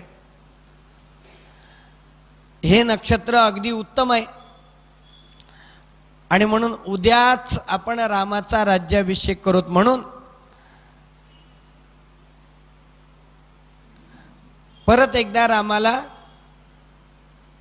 दशरथाने बोलवलं. रामाला म्हणतात की उद्याच राज्याभिषेक होईल.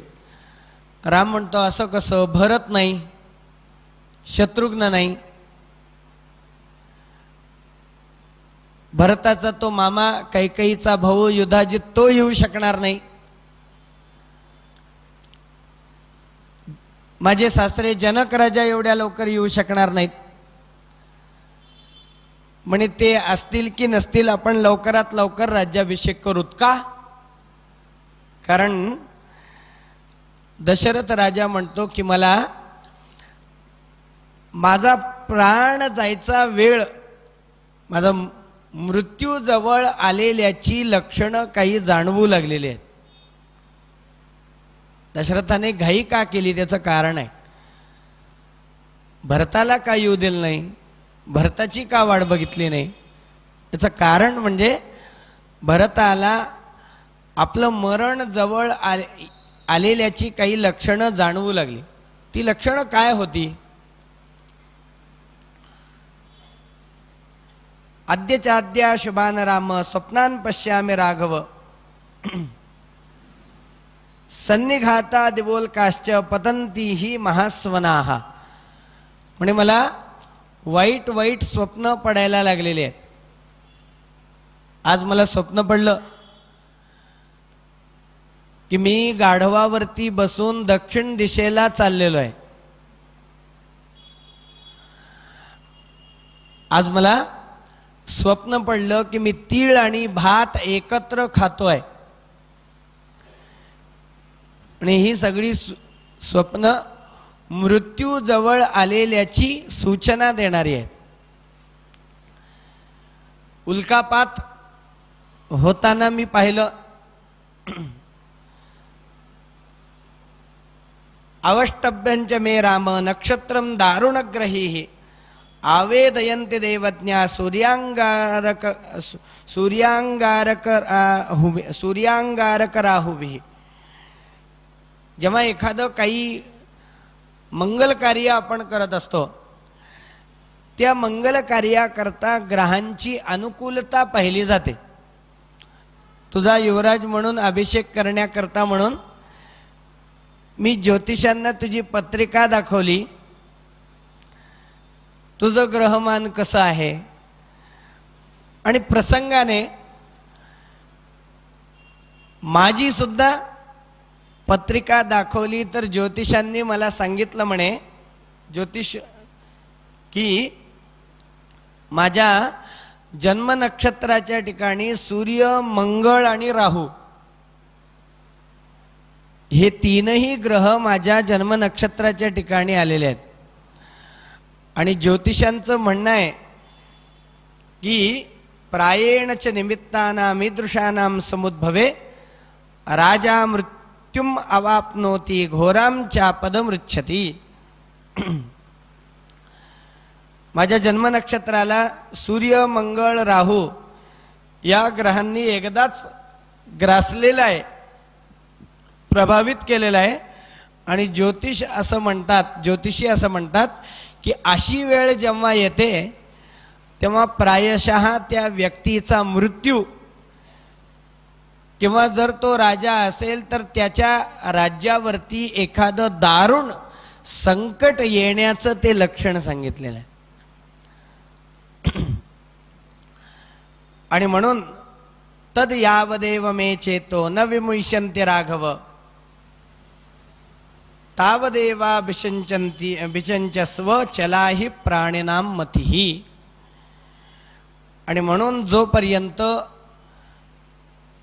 आणि कसं आहे मनुष्याच्या मनामध्ये वाईट विचार केव्हा येतील हे काही सांगू शकत नाही.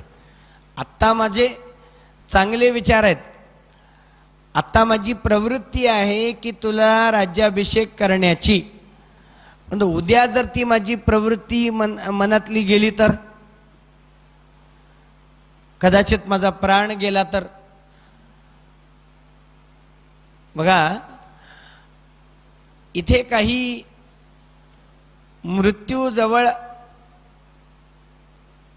आलेल्या काही खुणा, त्या खुण्यांचा उल्लेख दशरथ राजाने केलेला आपण ध्यानात घेतला. ज्ञानेश्वर महाराजांनी एका अभंगामध्ये असं वर्णन केलंय आपलं मरण जवळ आलेलं आहे की नाही, किंवा आपलं मरण ओळखण्याच्या काही खुणा सांगितलेल्या आहेत, जवळ आलेल्याची काही लक्षणं सांगितलेली आहेत. कानी घालून या बोटे नाद जे पहावे, न दिसता जाणावे 9 दिवस. ज्ञानोबराय म्हणतात की आपल्या दोन्ही कानांमध्ये आपण आपले दोन्ही बोट घालायचे. शरीरामध्ये रक्ताभिसरण होत असतं, रक्तप्रवाह हा प्रवाहित होत असतो. त्या रक्ताभिसरणामुळे विशिष्ट असा आवाज येत असतो. तो आवाज येणं जर घुंगू असा बंद झाला, ज्ञानेश्वर महाराज म्हणतात की न दिसता जाणावे 9 दिवस, 9 दिवसावर आपलं मरण आलेलं आहे असं ओळखावं. भोवया पाहता न दिसता जाणा, आयुष्याची गणना 7 दिवस. डोळ्यावरच्या भोवया जर आपल्याला बारीक नजर केरून पाहिल्यानंतर जर दिसत नसतील तर 7 दिवसावर आपलं मरण आलेलं आहे असं ओळखावं. डोळा घालून या बोटे चक्र जे पहावे, न दिसता जाणावे 5 दिवस. आपल्या दोन्ही डोळ्यांच्या कडेला बोट ठेवल्यानंतर, डोळे मिटल्यानंतर, मिटून बोट ठेवल्यानंतर वर्तुळ आपल्याला दिसत असतं दोन्ही बाजूला. ते वर्तुळ जर दिसलं नाही तर 5 दिवसावर आपलं मरण आलेलं आहे असं ओळखावं. आणि नासाग्रीचे अग्र न दिसे नयनी, तरी तेची दिनी म्हणा रामकृष्ण. नाकाचा शेंडा दिसला नाही बारीक नजरेने की त्याच दिवशी रामकृष्ण हरी म्हणायची वेळ आहे, हे लक्षात घ्यावं. नासाग्रीचे अग्र न दिसे नयनी, तरी तेची दिनी म्हणा रामकृष्ण. ज्ञानदेव म्हणे हे साधूंचे लक्षण, अंतकाळी आपण वेगे पहा. कशा करता सांगितलं? ज्या व्यक्तीला आपलं मरण कळतं तो अनैतिक वागूच शकत नाही.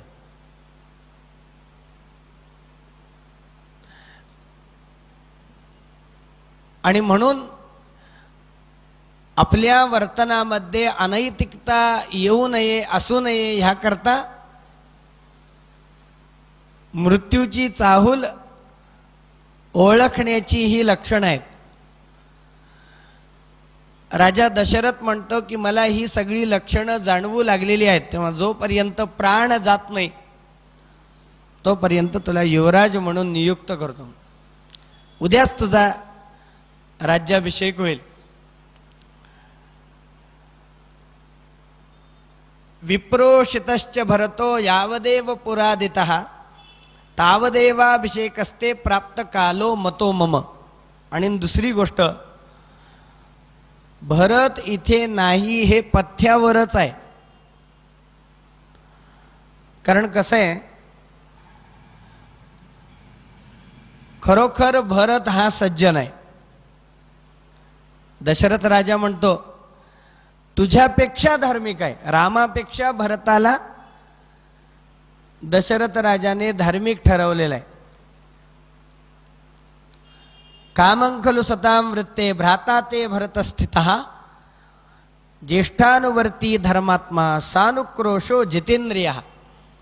तो धार्मिक आहे, सत्शील आहे, जितेंद्रिय आहे, तुझ्यावरती प्रेम करणारा आहे, देशावरती, राष्ट्रावरती, माझ्यावरती माझ्या शब्दाला प्राधान्य देणारा, महत्त्व देणारा आहे, सगळं आहे. परंतु कसं आहे, किन्नु चित्तम मनुष्याणाम अनित्यमिति मे मतम, सतांच धर्मनित्यानाम कृतशोभिच राघव. काही वेळा प्रसंगामुळे म्हणा, काळामुळे म्हणा, संसर्गामुळे म्हणा, धार्मिक व्यक्तीची बुद्धी सुद्धा अस्थिर होऊ लागते. बघा, दुष्टता जी असते, ही दुष्टता शास्त्राने 5 प्रकारची मानलेली आहे. भावदुष्टम, क्रियादुष्टम, जातिदुष्टमिति त्रिधा, संसर्गम कालदुष्टंच वर्जयेत दुष्टपंचकम. एक असते भावदुष्टता, म्हणजे स्वाभाविक कोणी दुष्ट असतो. एक असते क्रियादुष्टता, म्हणजे एखाद्याला त्रास द्यावा असं अजिबात वाटत नाही, परंतु असं काही वर्तन होतं की ज्या वर्तनामुळे दुसरा दुखावला जातो, त्याला त्रास होतो, म्हणजे ती असते क्रियादुष्टता. तिसरी असते जाती दुष्टता, अगदी जातीवंत दुष्ट, आज्या पंजापासून. चौथी दुष्टता असते संसर्गाने आलेली दुष्टता, सहवासाने, संगतीने. पुढे जी कैकेयीच्या ठिकाणी आपल्याला पाहायला मिळणार आहे, मंथरेच्या संगतीने. चौथी असते संसर्गाने आलेली दुष्टता, आणि 5वी असते काळाने आलेली दुष्टता. म्हणजे बघा, लहानपणी 2 भावांचं एकमेकांशिवाय, लहानपणी 2 भाऊ राहू शकत नाहीत, एकमेकांशिवाय दोघांचं काही चालत नाही. तरुण होतात, काही कारण म्हणा, संपत्तीमुळे म्हणा, कोणत्या कारणामुळे म्हणा, त्यांच्यामध्ये संघर्ष होतो, आणि मग एकामुळे दुसऱ्याला त्रास होतो. आता एकाच्या ठिकाणी जी दुष्टता आली, ती दुष्टता कशी आली, तर काळाने आली. भरत हा धार्मिक आहे, आज त्याचे विचार चांगले आहेत, आज तुझ्यावरती त्याचं प्रेम आहे, परंतु उद्या ते राहीलच याची शाश्वती काय? कारण बघा, एकदा काही मनुष्याच्या अंतःकरणामध्ये लोभाने प्रवेश केला, लोभात क्रोध प्रभवती, लोभात काम प्रजायते, लोभान मोहश्च नाशश्च, लोभ पापस्य कारणम. पापाचं मूळ काय? पापाचं मूळ लोभ असतो. एक फार मोठा पंडित होता, विद्वान होता. आपल्या विद्वत्तेच्या जोरावरती अनेक विद्वानांना पराभूत करत, त्यांना आपला दास करत, अनेक देश जिंकत जिंकत तो चाललेला होता. अनेक विद्वानांना विद्वत्तेच्या जोरावरती जिंकल्यामुळे तो फार अभिमानी, अहंकारी झालेला होता. आणि जिंकत जिंकत तो एका देशाला आला. त्या देशाचा जो राजाचा दरबारातला पंडित होता, त्याच्याशी त्याने वादाचं त्याला आव्हान दिलं. म्हणजे माझ्याशी वाद करायला तू ये, नाहीतर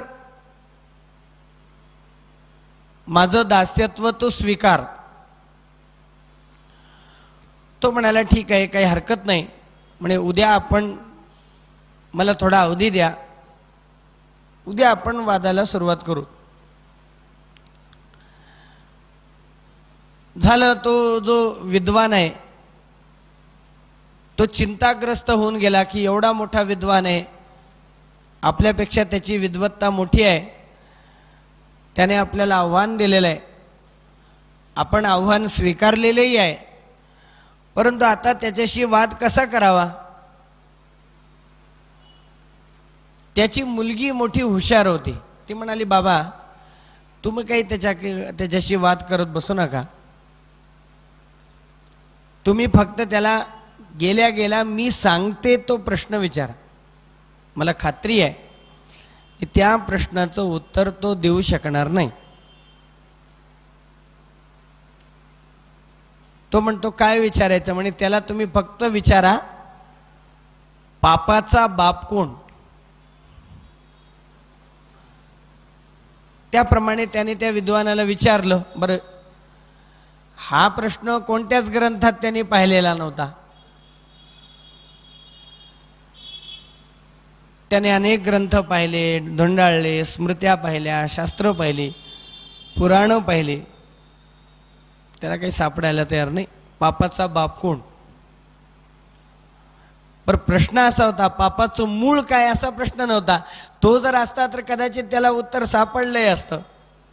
प्रश्न होता पापाचा बाप कोण. शेवटी तो काही उत्तर देऊ शकला नाही. त्याने आपला पराभव मान्य केला. परंतु ह्या प्रश्नाचं उत्तर मिळवण्याची त्याला उत्कट इच्छा होती. तो अनेकांना तो प्रश्न मग पुढे विचारायचा, परंतु नेमकं कोणी त्याला सांगू शकलं नाही. अगदी त्याला ती सवयच लागली. जाता येता रस्त्याने सुद्धा तो लोकांना भेटलेला विचारायचा, पापाचा बाप कोण, पापाचा बाप कोण. एकदा तो रस्त्याने जात होता आणि रस्त्याच्या कडेला एक इमारत होती, ती होती वेश्येची. आणि गॅलरीमध्ये ती वेश्या उभारलेली होती. एका माणसाला विचारताना तिने ऐकलं, पापाचा बाप कोण. तिने आपल्या सेविकेला हाक मारली आणि ती म्हणाली, जा त्या महाराजांना, विद्वानाला त्या तुम्ही बोलून आणा. आता ती सेविका गेली. ती म्हणते, आमच्या मालकीणबाईने तुम्हाला बोलवलंय. तो म्हणतो, तुमच्या मालकीणबाईचं नाव काय? म्हणे असं असं. ती कोण आहे? म्हणे अशी अशी वेश्या आहे. तो म्हणाला, मी कसं येऊ? म्हणे मी येणार नाही. त्या दासीला, सेविकेला तिने सांगितलं, म्हणे मी येणार नाही. ती वापस आली. तिने त्या ब्राह्मणाचं म्हणणं सांगितलं. तिने त्याला अजून निरोप पाठवला. म्हणून तुम्ही त्यांना सांगा, म्हणे तुम्ही जर आलात तर मी तुम्हाला 10 सोन्याच्या मुद्रा देईन, दक्षिणा म्हणून तुमचा सत्कार करेन. आता हे ऐकल्यावर त्याने विचार केला की आपल्याला नुसतं जायचं तर आहे, काय हरकत आहे म्हणा. तो गेला. त्याने तिचं स्वागत वगैरे केलं. त्याला 10 सुवर्ण मुद्रा दिल्या. त्या सेविकेच्या माध्यमाने त्या गणिकेने, वेश्येने परत एकदा त्याला सांगितलं, म्हणे आमचा पाहुणचार जर तुम्ही स्वीकारला, आमच्याकडे जर पाणी पिलं, चहा पिला, दूध पिलं, तर आम्ही तुम्हाला आणखीन 10 सुवर्ण मुद्रा देऊ. तर तो म्हणाला, दुधाला काय अडचण आहे, त्याला काही दोष नाही. दूध प्यायला तो तयार झाला. आता दूध पिलं. ती म्हणाल्या, परत एकदा तिने निरोप पाठवला, म्हणे आमच्याकडे जर काही तुम्ही जेवण केलं असतं तर बरं झालं असतं, काही आम्ही दक्षिणा दिली असती. आता तो म्हणतो, जेवण कसं करावं? म्हणून त्याने मधला मार्ग काढला. म्हणे दशमी करा, दोष नाही.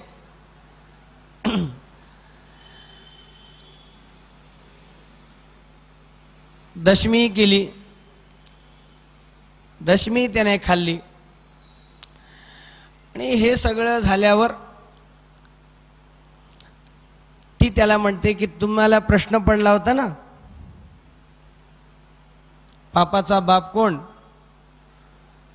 आणि पापाचा बाप या प्रश्नाचं उत्तर मी तुम्हाला देते. म्हणजे काय काय सांगा सांगा. त्याला ते म्हणजे त्याच्या कल्पनेत सुद्धा नव्हतं. तो म्हणाला, सांगा सांगा, पटकन सांगा. आणि पापाचा बाप लोभ आहे.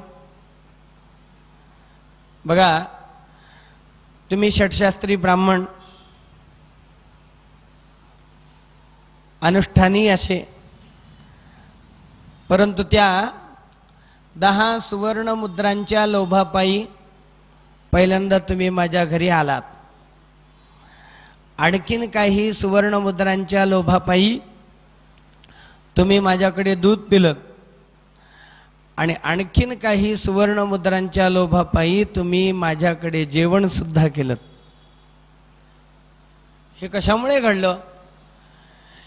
हे त्या मुद्रेंच्या लोभापायी घडलं. म्हणून पापाचा बाप लोभ आहे. दशरथ राजा म्हणतो की आज भरत सज्जन आहे, परंतु राज्याचा लोभ जर त्याला सुटला तर आजची सज्जनता त्याच्या ठिकाणी राहीलच याची खात्री काय? त्यामुळे भरत इथे आत्ता नाही हे पथ्यावरच आहे म्हणे. बरं, लक्ष्मण हा तुझा अनुयायी आहे,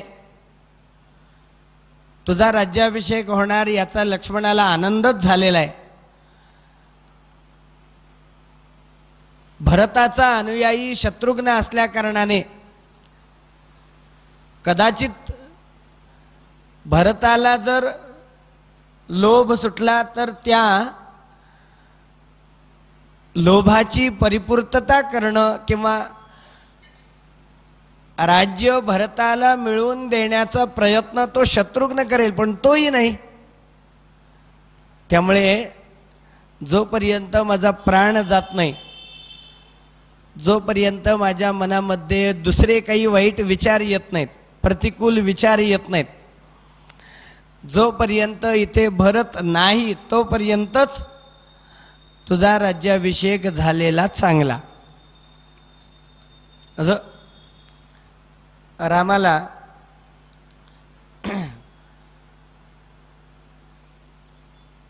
दशरथ राजाने सांगितलं, वसिष्ठालाही सांगितलं की तुम्ही आजच राम सीतेकडे जा आणि राज्याभिषेकापूर्वी, पदासीन होण्यापूर्वी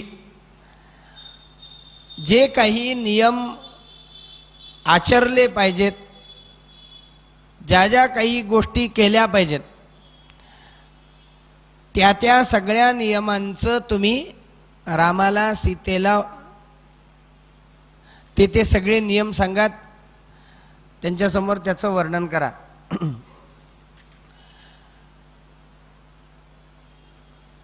त्याप्रमाणे वसिष्ठ रामाच्या जवळ आले.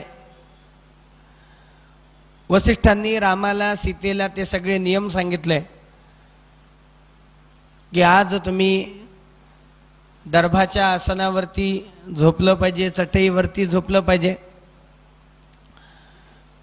आज तुम्ही एकभुक्त राहिलं पाहिजे, उपवास केला पाहिजे. गते पुरोहिते रामः स्नातो नियतमानसः सपत्न्या विशालाक्षा नारायणमुपागमत.